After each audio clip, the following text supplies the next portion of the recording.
नमस्कार साथियों, आज की इस साइकोलॉजी की क्लास में हम आरटीई 2009 और क्रियात्मक अनुसंधान के महत्वपूर्ण सवालों को हल करेंगे।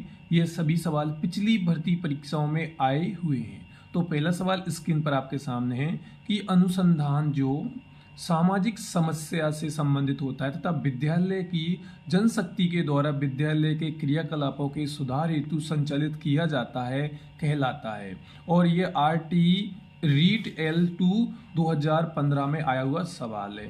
और इस सवाल के ऑप्शन आपके सामने हैं और आपको इन चार में से बताना है कि सही जवाब क्या होगा। चलिए बताइए। मौलिक अनुसंधान, क्रियात्मक अनुसंधान, सामाजिक अनुसंधान, उपरोक्त में से कोई नहीं।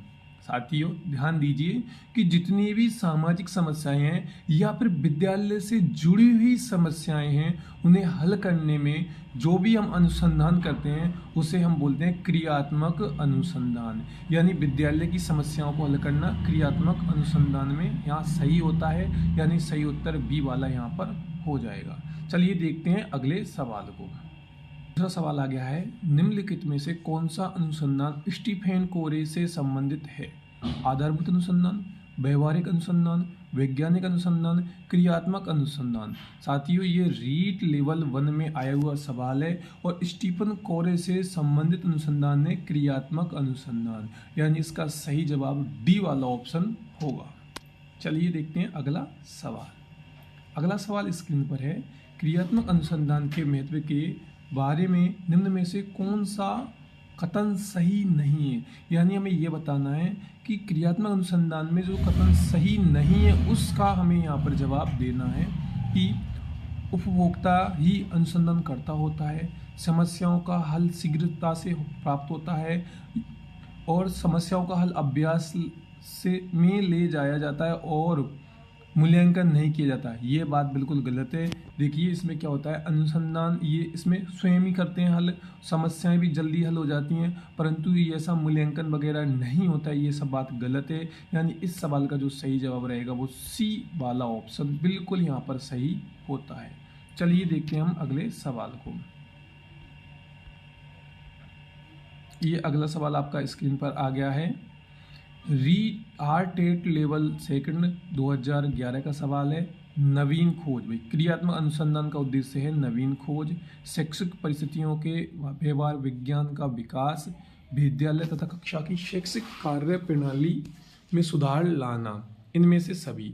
यानी इस सवाल का जो सही जवाब है डी ऑप्शन ये वाला होगा। चलिए देखते हैं अगला सवाल।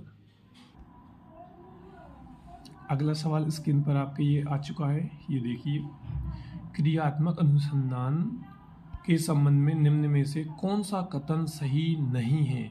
हमें यहाँ पे ये बताना है कि भाई यहाँ पे कौन सा इनमें सही नहीं है। चलिए हम यहाँ पे अब देखते हैं।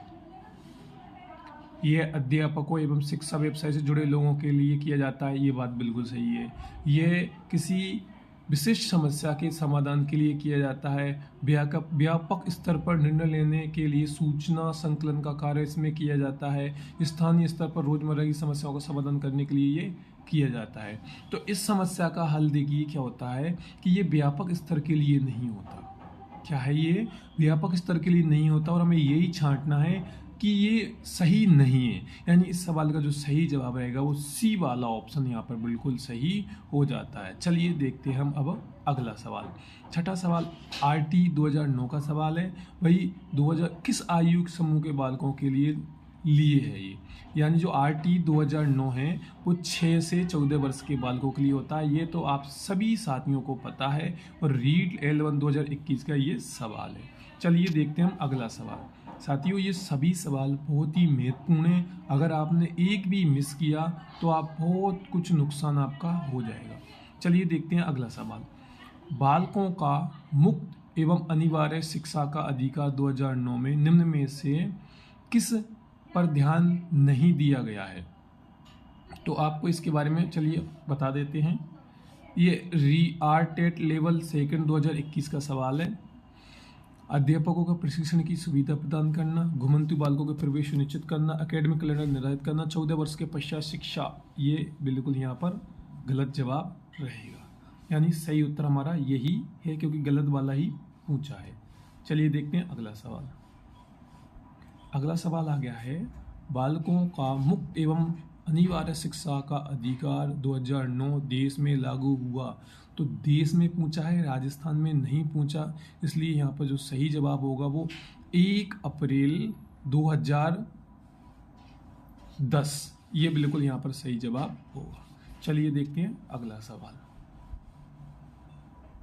भारतीय संविधान में कौन सा संशोधन द्वारा शिक्षा का अधिकार सम्मिलित किया गया है? 86वां संविधान संशोधन, 77, 89 या 91? बताइए। इम्पोर्टेंट सवाल है, आया हुआ सवाल है और आ भी सकता है। तो इस सवाल का जो सही जवाब है 86वां संविधान संशोधन। शायद आपको याद होगा ये 2002 में हुआ था। चलिए देखते हैं अगला सवाल।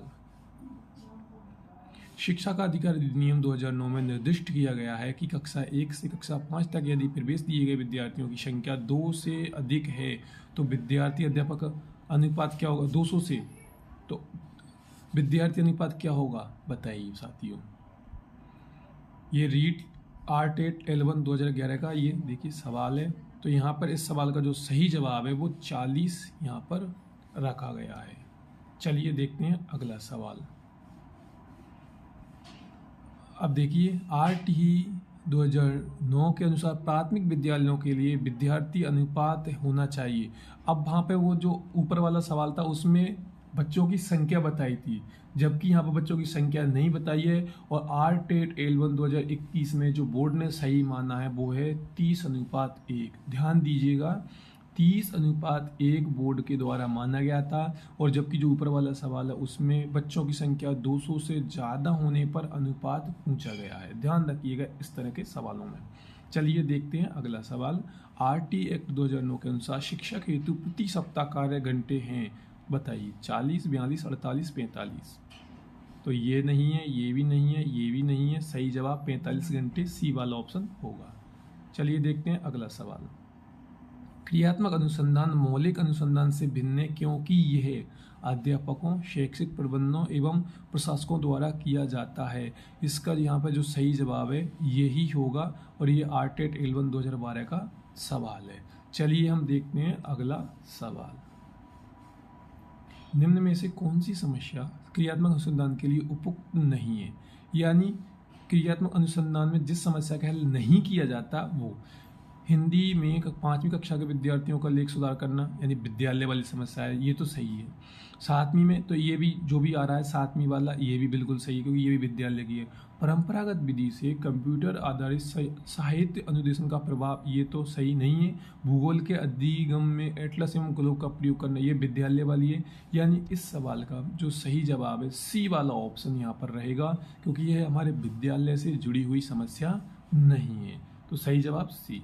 चलिए देखते हैं अगला सवाल। शिक्षा का अधिकार अधिनियम 2009 में एक अध्यापक को निम्न में से किन दायित्वों को पूरा करना होगा? चलिए बताइए।